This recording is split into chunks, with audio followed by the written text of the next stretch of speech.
Yeah. But Central the, banks all across the world are going to be challenged by Bitcoin. I think that's why there's so much threat to try to shut down Bitcoin in the first place, right? Yeah. I mean, essentially, you can control an entire population if you were able to control how money is distributed out to people.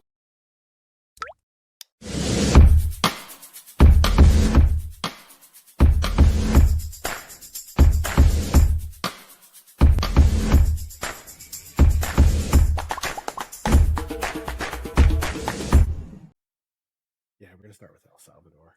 And we're back. I feel like we've been taking a little bit of hiatuses here and there. I know we got busy with Thanksgiving. And one of Thanksgiving, our get a little sick. one of our editors, he has a backlog of videos that he's going through right now. So he'll probably publish all those out first before he gets to this video. Do how's everything else been? Pretty good. We got any updates for our lovely audience here?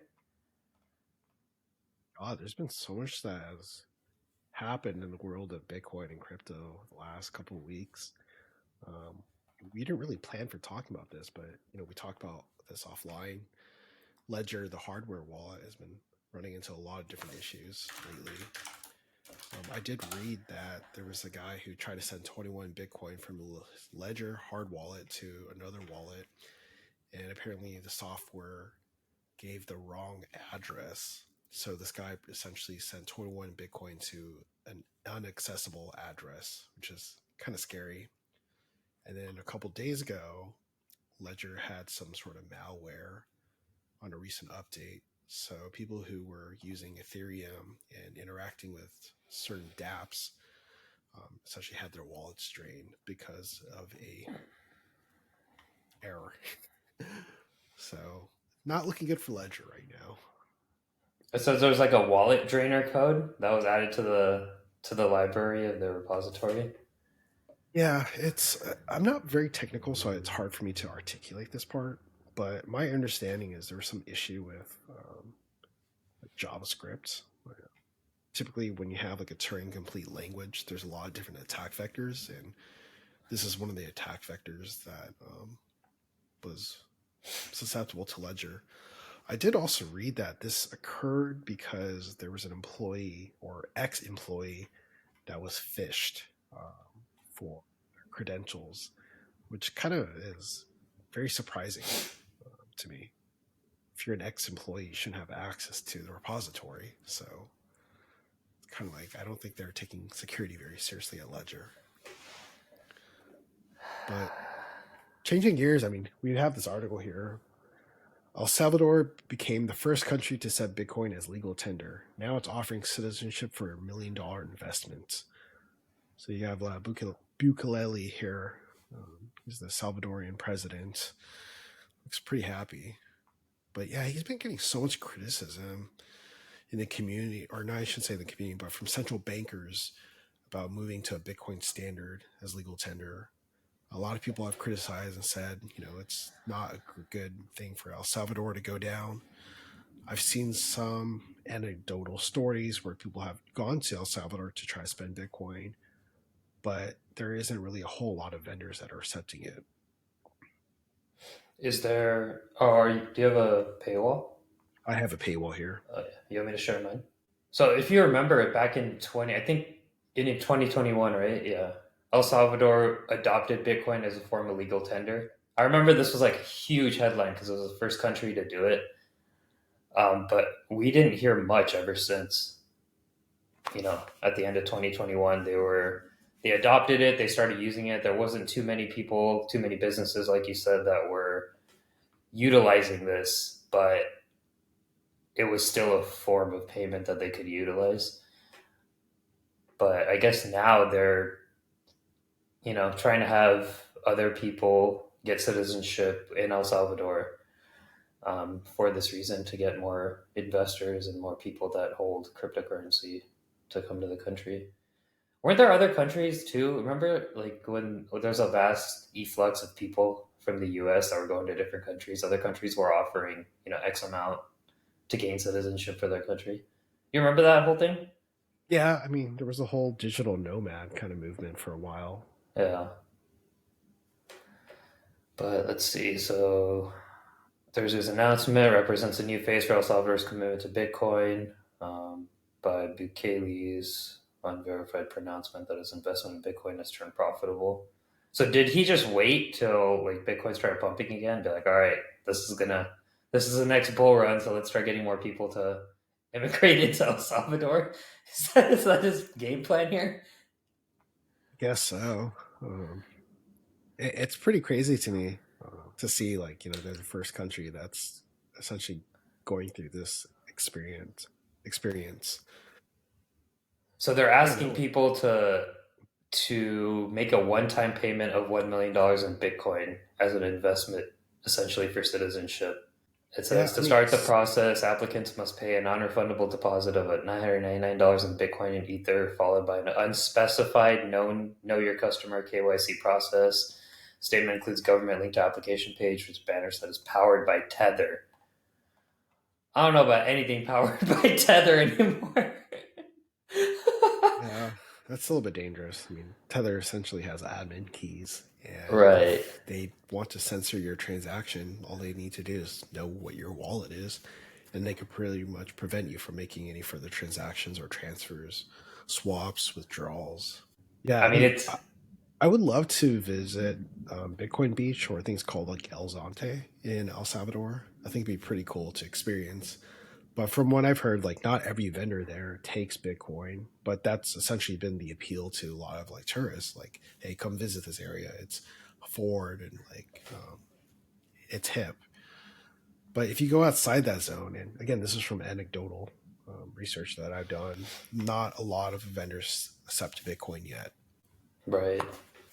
I mean, like we've mentioned before, the global adoption is going to be something that's going to take years and a lot of red tape and a lot of hoops to jump through for it to actually happen. Sure. So, but I think if more places start introducing it, just kind of getting their feet wet into it, I think there's a strong case for adoption. It's just going to take time and a lot of key players to kind of say, "Hey, this is the direction that we're going in." Yeah, I think right now there's still regulatory uncertainty. You have inflation that's happening to many different individuals in many different countries. We have wars that we just started. There is going to be a fundamental shift in this next bull run on how people think about money. Inflation is Mm-hmm. the new narrative here that we're seeing. We didn't see that in any of the other cycles prior. Yeah, we'll see.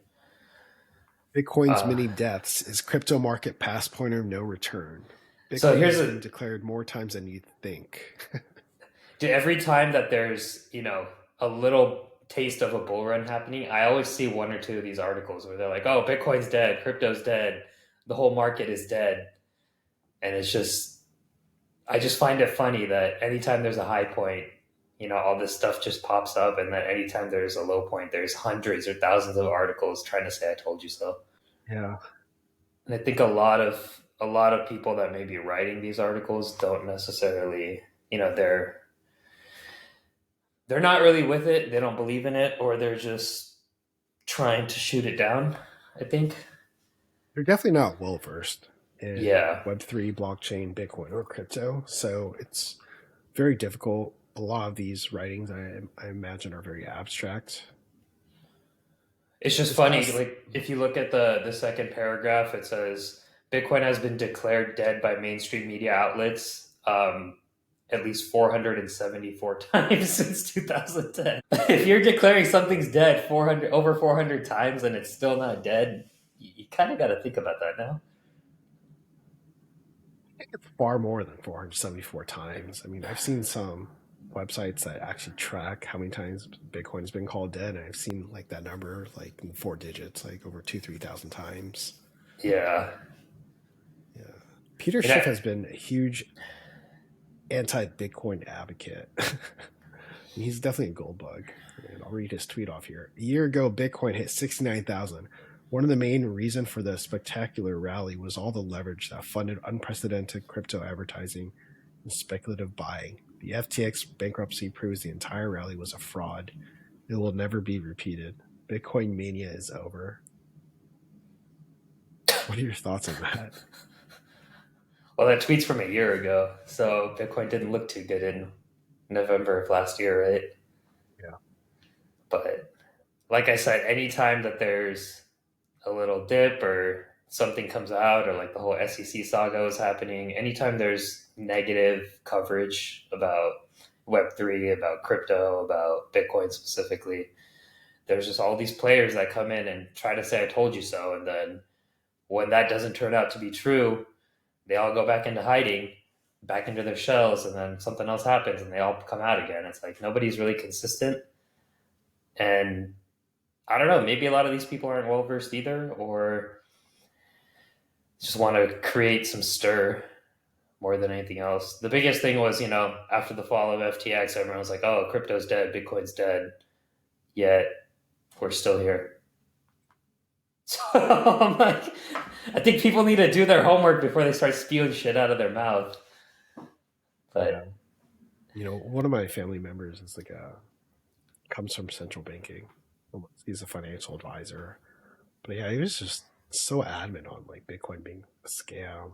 And it's very difficult to have this conversation. I think for a lot of people, they have never had something taken away in their life. Okay for them. well, a lot of people also had, especially because I remember back in what it was like 2017, where there was like the first major pump, and then all of a sudden it just crashed. Like I lived through that. You lived through that too. I was like, oh man, did I just make a terrible mistake, or what is going on? And then, as long as you stick through it and you actually believe in the technology, then, it bounced back just like I thought it would. And there's more and more application that happens. Before it was like every few months there'd be a new project, and it was like every few weeks there'd be a new project. Now every day there's something new that's happening in the Web3 and in the crypto industry.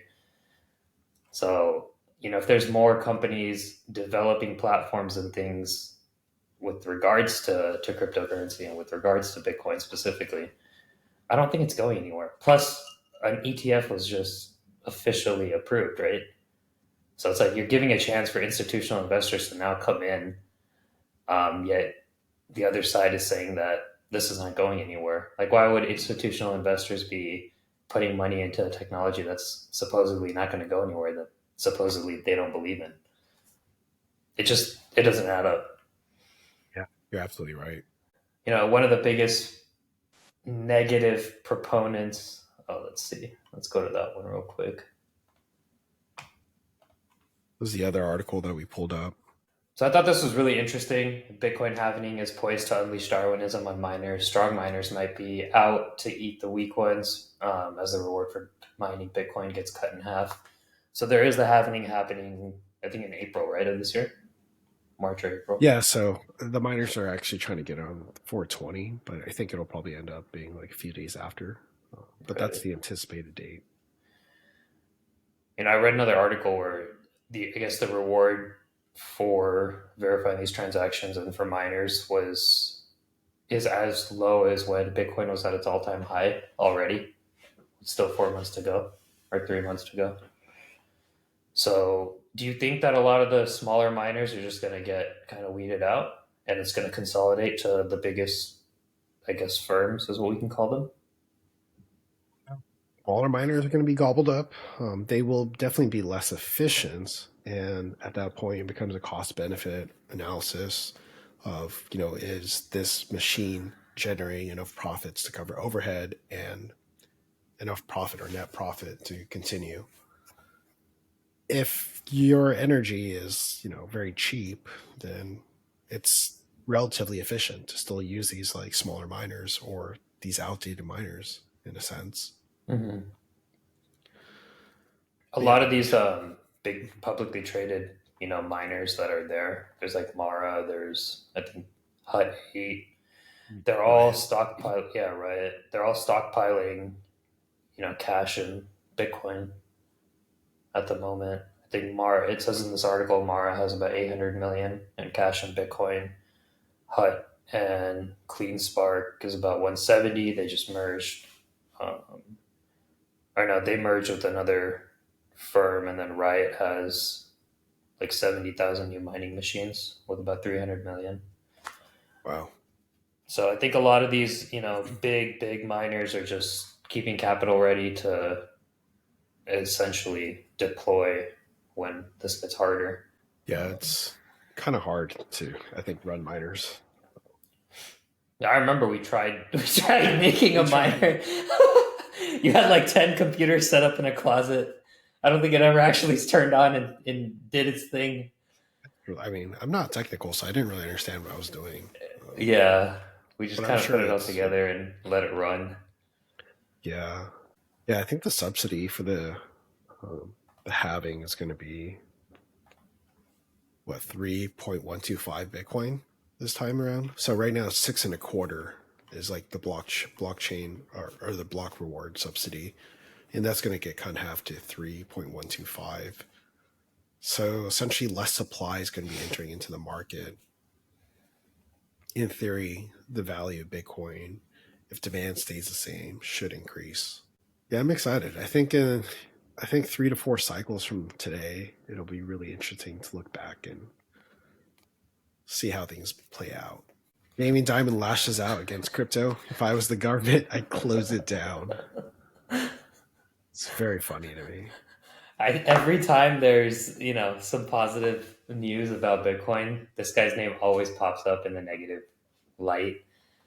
And yet, J.P. Morgan Chase is like one of the largest institutional investors that's trying to get into Bitcoin, and they have a huge stockpile of it already.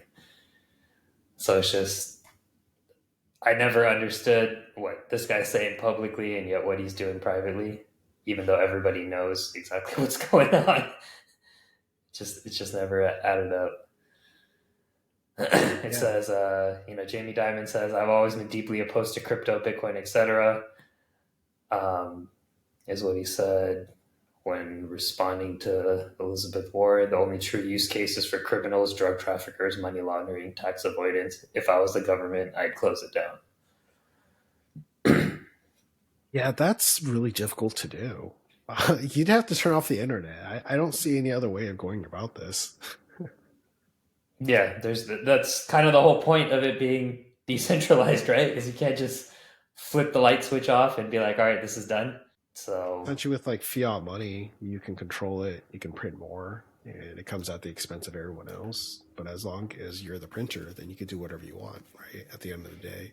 there's this quote at the very bottom from Elizabeth Warren. It says, when it comes to banking policy, I'm not usually holding hands with the CEOs of multi-billion-dollar banks, but this is a matter of national security. Terrorists, drug traffickers, and rogue nations should be barred from using crypto for their dangerous activities. It's time for Congress to act. Last I checked, Elizabeth Warren held a lot of hands with a lot of CEOs of a lot of multi-billion-dollar banks. It's very true. It's very true. It's kind of laughable. I It honestly don't know is. how they would enforce this at all. You can't, right? Like, if this was 2010 or 2008 or even 2011, where it was so consolidated and still new, there was opportunities to maybe shut it down. But I think it's grown into something that you can't just shut off anymore. Impossible. But I think it's gonna be interesting over the next at least quarter one or quarter two with Mhm. the rollout of the ETF, with the halvening, with a lot of institutional investors trying to get money in. I think there's going to be a lot of movement in the entire industry. So I'm excited to see what happens. Oh, I agree with you. Totally agree. Let's go to the awaited answer for Chat GPT. Google just So, launched Gemini. mhm. Not familiar with what Gemini is. So you know how Google has Bard, which is like their Chat GPT, intro answer. It was a LLM, I believe. But they launched Gemini now, which is kind of Bard on steroids. It's supposed to be a competitor for GPT-4. But what's cool about it is that it's not just text. You can do images, you can do video, you can ask it certain questions, it can, generate everything based off of text, image, video, and the algorithm through Google's entire repository of data. Because Google is the largest, data repository that there is, I think, right? By a long shot. So I haven't got a chance to use it. I think you have to sign up, and then there's 3 different models that they have. There's like a basic version, a beefed up version, and then like a pro version. It's pretty cool. But yeah, like the demo is pretty cool because there's like a music demo. So it's like as you're drawing things, and it'll kind of see you're drawing a guitar, you're drawing an amp, and then it'll kind of, I don't know, make something with it. So the biggest thing, with ChatGPT, it was a lot. It was all just text, right? That was like the main thing. But with this, you can essentially have a video, you can draw, you can have images and image recognition, and then it'll spew out whatever answers that you have. This is only in the pro model, by the way. Pro model costs. Let's see. I don't think it's out yet. Yeah, it's not out yet. But I think it's going to be, a good head-to-head against GPT, because right now GPT-4 is kind of the gold standard. I think they're making a 4.5, right? It's not. Is it active already? GPT 4.5 or no? It's not accessible yet, as far as I know. I think it's accessible by everyone. You have to have a paid account for that. Yeah, this is pretty crazy. I'm just looking at the demo for Gemini. Yeah, it's like it looks very like it's gonna shit on GPT, but it's also Google's marketing, so yeah, Google does a really good job of marketing. Yeah, it's just the amount of data points that Google has just with YouTube alone, let alone everything else, is they're just miles ahead in terms of data compared to everyone else. People are saying that's why it also took Google a long time to kind of release their model, because they kind of strayed away from releasing anything until it was a solid product. But do you think they kind of had a little bit of pressure and force with so much positive hype going around ChatGPT? Well, they have to. Yeah. I mean, they're essentially they're required to do this. Otherwise, their business model is going to die. I mean, at the end of the day, they just sell like keywords, phrases that people search. If there's a much more efficient way of doing that, they have to be in the forefront of that technology. So there's if you go to here, I can share this real quick. So they did like a head-to-head with GPT-4 versus Gemini Ultra. Multimodal language models, it passed GPT-4 pretty much on every benchmark. Wow. It's supposed to be better, except for common sense reasoning for everyday tasks, also known as hella swag. GPT-4 had a little bit more hella swag than Gemini Ultra does. But outside of that, says see technical report for more details. Yeah. Yeah, I don't know. I mean, I honestly don't know how you would say one's better than the other, but I'm be quite curious on reading that technical report. I mean, there's going to be a lot of head-to-head comparisons. That's a 62-page technical report. So yeah, these are the 3 models. And this is our last article that we're going to be sharing. Who is Javier Millet, Argentina's market-friendly president? Javier Millet, also known as El Loco, has proposed dissolving Argentina's central bank and envisions a society in which contracts will replace governments. I'm like crazy. I love it. Barely following him, and this guy's just had every time I search his name, there's always a new, like, what the fuck moment. Crazy. So his background, I think he's actually a soccer player, an actor, and he says he's an economist. He's got some crazy hair, I'll tell you that. But Argentina has, this past year has gone through essentially hyperinflation. So the country right now, it's in disarray. Yeah, he was recently elected, and prior to his election, he was talking about removing all these different departments within the government and removing central banking. He obtained the popular vote, which is pretty cool. but it'll be really interesting to see what happens. He's been pretty blunt in terms of his analysis and just speaking to Argentinians. But yeah, I think he pretty much said a lot of a lot of the turmoil will be happening in the next 3 to 6 months, and everyone needs to get used to it until things get better. Yeah, you said right there in the middle, we have to understand that the central bank is a scam. What Bitcoin represents is a return of money to its original creation, the private sector. So, I mean, he's got some insight on central banks, I can tell you that. Yeah, central banks all across the world are going to be challenged by Bitcoin. I think that's why there's so much threat to try to shut down Bitcoin in the first place, right?